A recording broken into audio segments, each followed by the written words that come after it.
برادران اسلام، حاضرین جمعہ، بزرگوں، نوجوانوں اور عزیز بچوں، تمام قسم کی تعریفات و توصیفات، کبریائی، بزرگی، بڑائی، ہر طرح کی حمد و ثنا اللہ رب العالمین کے لیے ہے۔ بعدہ لاکھوں اور کروڑوں درود و سلام ہو تمام انبیاء کرام پر، خصوصاً ہمارے اور آپ کے نبی آخر الزماں احمد مجتبیٰ محمد مصطفیٰ صلی اللہ علیہ وسلم پر۔ حاضرین گرامی قدر، آج کے اس خطبے میں نبی کریم صلی اللہ علیہ وسلم کے اعلیٰ اخلاق کے بارے میں کچھ باتیں آپ کے سامنے پیش کی جائیں گی۔ حاضرین گرامی قدر، اللہ کے نبی صلی اللہ علیہ وسلم کے اعلیٰ اخلاق کو جاننا ہمیں کیوں ضروری ہے؟ جب اللہ رب العالمین نے ہمیں اس دنیا میں ہمیں اس دنیا میں بھیجا اور ہماری رشد و ہدایت کے لیے اس نے انبیاء کرام کا ایک لمبا سلسلہ شروع کیا، اور اس سلسلے کی آخری کڑی ہمارے نبی حضرت محمد صلی اللہ علیہ وسلم ہماری رشد و ہدایت کے لیے تشریف لائے۔ تو اللہ رب العالمین نے جہاں ہماری پیدائش کا جو اصلی مقصد تھا، ہماری پیدائش کا جو مقصد اصلی تھا توحید بتانا، کہ ہم اللہ رب العالمین کے علاوہ کسی اور کی عبادت نہ کریں، اور اللہ رب العالمین کی عبادت میں کسی کو ذرہ برابر بھی شریک نہ کریں، تو توحید کی تعلیم دینے کے ساتھ ساتھ اللہ کے رسول صلی اللہ علیہ وسلم نے ہمیں اخلاق کی بھی تعلیم دی۔ اور آپ صلی اللہ علیہ وسلم کا فرمانا ہے کہ اگر تم بہت اچھی توحید والے ہو، کچھ لوگ ایسی غلط فہمی رکھتے ہیں کہ ہمارا عقیدہ اچھا ہے، ایمان اچھا ہے، تو ہمیں اچھے اخلاق کی کیا ضرورت ہے؟ لہٰذا وہ لوگ سن لیں کہ اللہ کے رسول صلی اللہ علیہ وسلم نے فرمایا کہ اکمل المؤمنین ایمانا احسنہم اخلاقا، تم میں سب سے اچھا، تم میں سب سے کامل ایمان والا وہی شخص ہوگا جس کے اخلاق اچھے ہوں۔ اگر ایمان کی سلامتی چاہتے ہو، ایمان بڑھانا چاہتے ہو، اور یہ چاہتے ہو کہ عقیدہ، ایمان، یہ ساری چیزیں بلندی پر ہوں، تو اپنے اخلاق کو حسین تر حسین کرتے جاؤ، اپنے اخلاق کو خوبصورت تر کرتے جاؤ، ورنہ کسی مفلس کی طرح اپنا ایمان، عقیدہ لے کر کے آخرت میں پہنچ تو گئے، لیکن حال کیا ہوگا؟ کبھی کسی کو تھپڑ مارا ہوگا، کبھی کسی کو گالی دی ہوگی، کبھی کسی کے حقوق دبائے ہوں گے۔ ایسی صورت میں آپ کی ساری نیکیاں لے کر کے لوگوں میں بانٹ دی جائیں گی، اور جب آپ کے پاس نیکیاں ختم ہو جائیں گی تو سارے لوگوں کی برائیاں آپ کے اوپر لاد کر کے آپ کو جہنم میں پھینک دیا جائے گا۔ لہٰذا کوئی بھی شخص اخلاق حسنہ کو، اللہ کے رسول صلی اللہ علیہ وسلم نے جن اخلاق کی ہمیں تعلیم دی ہے، ان اخلاق کو معمولی نہ سمجھے۔ آپ صلی اللہ علیہ وسلم نے فرمایا تبسمک فی وجہ اخیک صدقہ، معمولی سی نیکی ہمیں لگتی ہے لیکن وہ لگنی نہیں چاہیے۔ آپ صلی اللہ علیہ وسلم نے فرمایا کہ اپنے مسلمان بھائی کے سامنے جاؤ اور اس کے سامنے جا کر کے اس کے چہرے کے سامنے مسکرا دو، ایسا کرنا بھی ایک صدقہ ہے۔ آپ جانتے ہیں لوگوں کو تعلیم دی جاتی ہے، بعض قوموں کے ہاں ان کی پریکٹس کروائی جاتی ہے کہ سب کے سامنے رہو تو مسکراتے رہو۔ ہمارے ہاں مسکرانا، ہنسنا، خوش اخلاقی سے ملنا، یہ ہمارا دین ہے۔ انہی چیزوں کی تکمیل کے لیے ہمارے رسول اللہ صلی اللہ علیہ وسلم کی بعثت ہوئی، اور آج ہم سب سے زیادہ بد اخلاق ہیں۔ آج سب سے زیادہ بد اخلاق دنیا میں ہم ہیں۔ اگر امیر ہیں تو ہم اپنا منہ ایسا سوکھا ہوا، ایسی نظریں جھکا کر کے ایسے اکڑ سے چلیں گے، کسی سے مسکرانا تو دور کی بات، دو بات کرنا بھی گوارا نہیں کرتے۔ اور اگر غریب ہیں تو پھر منہ لٹکائے پھرتے ہیں۔ الغرض دونوں ہی حالتوں میں خوش اخلاقی، مسکراہٹ اور خوش مزاجی کا جنازہ نکل چکا ہے، خواہ وہ امیر ہو خواہ وہ غریب ہو۔ تو ایسی صورت میں ضرورت اس بات کی ہے کہ ہم اللہ کے رسول صلی اللہ علیہ وسلم کے اخلاق حسنہ کا بغور مطالعہ کریں۔ آپ جانتے ہیں کہ اللہ کے رسول صلی اللہ علیہ وسلم کی بعثت سے پہلے بھی دنیا میں اخلاق نام کی کچھ چیزیں موجود تھیں، اب وہ چاہے عربوں کے یہاں حضرت ابراہیم علیہ السلام سے لے کر ان کے آب و اجداد سے لے کر اللہ کے رسول صلی اللہ علیہ وسلم تک پہنچی ہوں، کچھ نہ کچھ اخلاق کی چیزیں موجود تھیں۔ آپ صلی اللہ علیہ وسلم کی بعثت ہوئی، آپ نے ان میں سے اچھے اخلاق کو باقی رکھا۔ مہمان نوازی جس پر عرب فخر کیا کرتے تھے، آج بھی یہ ان کا ترہ امتیاز ہے جو انہیں ان کے آبا و اجداد اور خاص کر کے حضرت ابراہیم علیہ السلام سے وراثت میں ملی ہے۔ آپ صلی اللہ علیہ وسلم نے اس اہم صفت کو باقی رکھا۔ اسی طرح سے آپ نے یہ بھی فرمایا کہ بعثت لأتمم مکارم الاخلاق، کہ مجھے بھیجا ہی اسی لیے گیا ہے تاکہ میں اچھے اخلاق کی تکمیل کر سکوں۔ اچھے اخلاق جو دنیا میں اس وقت جو ہے مر رہے ہیں، اخلاق حسنہ جو دنیا میں دھیرے دھیرے ختم ہو رہے ہیں، مجھے اس لیے بھیجا گیا ہے تاکہ میں ان کو پورا کر سکوں، ان کو اچھے سے لوگوں کے سامنے برت سکوں۔ آپ جانتے ہیں پیارے نبی صلی اللہ علیہ وسلم کی جہاں یہ تعلیمات تھیں، وہاں یہ تعلیمات صرف کسی نیتا، کسی پولیٹیشین یا کسی مکار کی کوئی صرف بات نہیں تھی کہ آپ نے آ کر کے اسٹیج شو کر کے لوگوں کو اخلاق کی تعلیم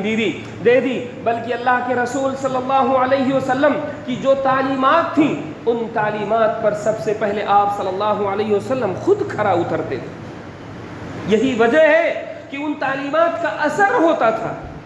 دنیا کے بہت سے لوگوں نے جو اسلام کے ماننے والے بھی نہیں ہیں، انہوں نے اللہ کے رسول صلی اللہ علیہ وسلم کی شخصیت کے بارے میں جب لکھا تو آپ صلی اللہ علیہ وسلم کی شخصیت میں اخلاق حسنہ کے پہلو کو سب سے زیادہ اجاگر کیا ہے۔ اور آپ صلی اللہ علیہ وسلم کے شخصیت کے اس پہلو کو دنیا کیوں نہ اجاگر کرے جب اللہ رب العالمین خود اس بات کی گواہی دے رہا ہے۔ اللہ کا فرمانا ہے وَإِنَّكَ لَعَلَىٰ خُلُقٍ عَظِيمٍ، کہ اے محمد صلی اللہ علیہ وسلم آپ اخلاق کریمانہ کے بلند مقام پر فائز ہیں۔ اعلیٰ اخلاق اور اچھے اخلاق کے بلند مقام پر آپ صلی اللہ علیہ وسلم فائز ہیں، اور آپ صلی اللہ علیہ وسلم کا اعلیٰ اخلاق والا ہونا ہمارے اندر ایک بڑی ذمہ داری پیدا کر دیتی ہے۔ جب ہمارا نبی اتنے اعلیٰ اخلاق والا ہو تو ایسی صورت میں ہم اس کے امتی ہونے کے ناطے اپنے اندر ان اخلاق کا کچھ نہ کچھ عکس ضرور دکھائیں، ان اخلاق کی پرچھائی ہمارے اندر بھی دکھنی چاہیے۔ اللہ تعالیٰ کا ارشاد ہے لَقَدْ كَانَ لَكُمْ فِي رَسُولِ اللَّهِ أُسْوَةٌ حَسَنَةٌ، یقیناً رسول اللہ صلی اللہ علیہ وسلم کی زندگیوں میں، آپ صلی اللہ علیہ وسلم کی زندگی میں تمہارے لیے بہترین اسوہ اور نمونہ ہے۔ آپ صلی اللہ علیہ وسلم کی زندگی ہمارے لیے آئیڈیل اور ہمارے لیے نمونہ ہے۔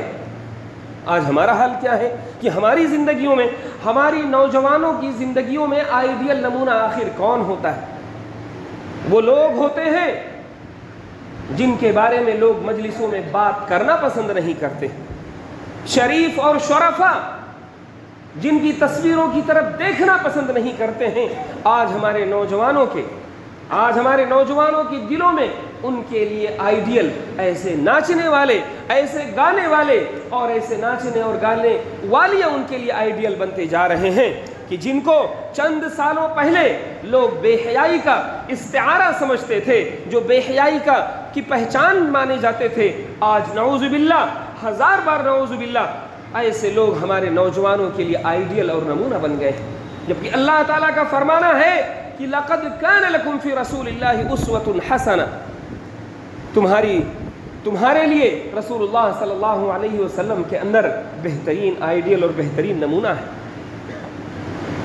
آج ہم اگر پوچھیں کہ اللہ کے رسول صلی اللہ علیہ وسلم کی زندگی کا مطالعہ کرنا، آپ کے اخلاق حسنہ سیکھنا، آپ کے اخلاق حسنہ کے بارے میں جاننا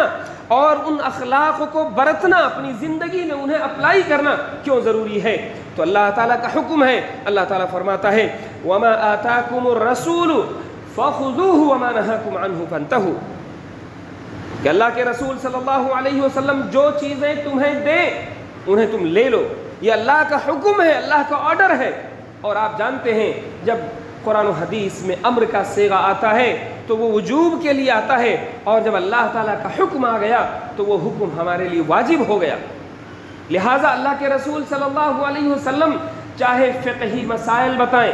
چاہے کھانے پینے کے آداب بتائیں، چاہے کپڑے پہننے کے آداب بتائیں، نماز کے طریقے کے بارے میں ہمیں کوئی حکم دیں، چاہے اخلاق حسنہ کی تعلیم دیں، الغرض تمام چیزیں ہمارے لیے واجب ہو جاتی ہیں کہ ہم اللہ کے رسول صلی اللہ علیہ وسلم سے ان چیزوں کو حاصل کریں، اور جن چیزوں سے اللہ کے رسول صلی اللہ علیہ وسلم ہمیں منع کر دیں ہم ان چیزوں سے رک جائیں۔ میرے بھائیوں، اللہ کے رسول صلی اللہ علیہ وسلم کے اخلاق حسنہ کے بارے میں صحابہ کرام رضوان اللہ علیہم اجمعین نے کتنی بڑی بڑی گواہیاں دی ہیں۔ اما عائشہ رضی اللہ عنہا سے پوچھا گیا کہ اللہ کے رسول صلی اللہ علیہ وسلم کے اخلاق کیسے تھے؟ اما عائشہ رضی اللہ عنہا مختلف روایتوں میں آپ کے مختلف اخلاق پر روشنی ڈالتی ہیں، لیکن ایک بار انہوں نے جواب دیا، ایک بار ایسا جواب دیا کہ جو ہزاروں سوالوں کو اپنے اندر، بلکہ ہزاروں جوابوں کو اپنے اندر سمیٹے ہوئے ہے۔ اما عائشہ رضی اللہ عنہا کہتی ہیں کہ کان خلقہ القرآن، آپ صلی اللہ علیہ وسلم کے اخلاق پورا قرآن تھا،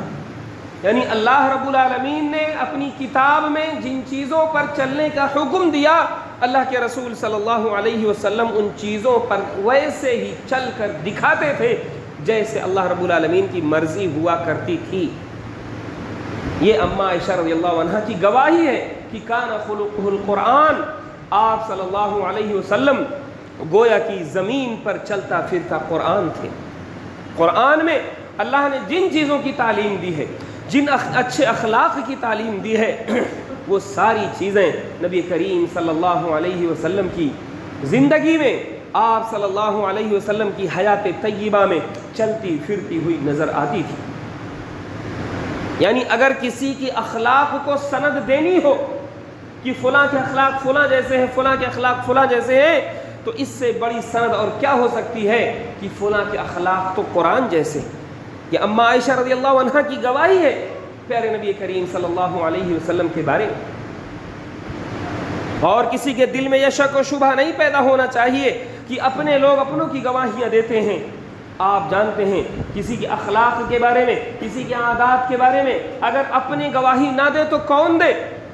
اور ایک پہلو ہمیشہ یاد رکھیں کہ دنیا میں کسی کے اخلاق کے بارے میں، کسی کی عادت و اطوار کے بارے میں ہمیشہ ان کے اپنوں کی ہی گواہی سنی گئی ہے، ورنہ غیروں کے ہاں جا کر کے 10 دن 5 دن رہ کر کے مکاری اور ایکٹنگ کر کے کوئی بھی آدمی اچھے اخلاق کا تمغہ لے سکتا ہے، لیکن وہ لوگ جو آپ کے ساتھ شب و روز رہتے ہو، لیل و نہار ان کا اٹھنا بیٹھنا ہو، آپ کے ساتھ آنا جانا ہو، آپ کے اخلاق، آپ کے عادات و اطوار سے جتنے وہ باخبر ہوں گے اتنا باخبر کوئی نہیں ہوگا۔ لہٰذا اللہ کے رسول صلی اللہ علیہ وسلم کے اگر اپنوں نے آپ کی گواہی دی ہے تو یہ بالکل فطری گواہی ہے، لیکن غیروں کی بھی گواہی عظیم الشان ہے۔ نضر بن الحارث جو مکے کے اندر آپ صلی اللہ علیہ وسلم کا دشمن تھا، شیطان قریش تھا، اللہ کے رسول صلی اللہ علیہ وسلم کی مکے میں نبوت سے پہلے آپ کی جو چھوی تھی، آپ کی جو شبیہ تھی، وہ اتنی بہترین شبیہ تھی، آپ کی امیج اتنی اچھی تھی کہ لوگ آپ کو صادق و امین کہتے تھے، کہ سچا کہتے تھے،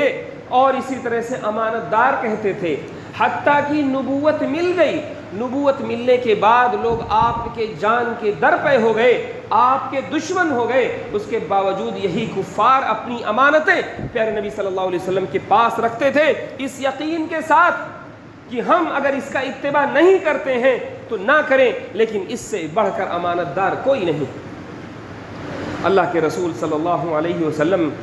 کو کفار مکہ صادق و امین کہتے ہیں۔ نضر بن الحارث ایک مجلس میں جہاں لوگ مل کر کے اس بات پر اتفاق رائے بنا رہے تھے کہ محمد صلی اللہ علیہ وسلم کے ساتھ کیا کیا جائے، وہ شیطان قریش آپ کا دشمن وہ کہتا ہے کہ تم لوگ سمجھتے ہو کہ محمد کو روک لوگے، جبکہ محمد کے اندر وہ صفتیں ہیں جو ہم میں سے کسی کے اندر نہیں، اور اس نے بتایا کہ محمد صادق ہیں، امین۔ اسی طرح سے میرے بھائیوں، اللہ کے رسول صلی اللہ علیہ وسلم کے اخلاق حسنہ کی گواہی صحابہ کرام رضوان اللہ علیہم اجمعین نے بڑے اچھوتے انداز میں دی ہے۔ حضرت عطا ابن یسار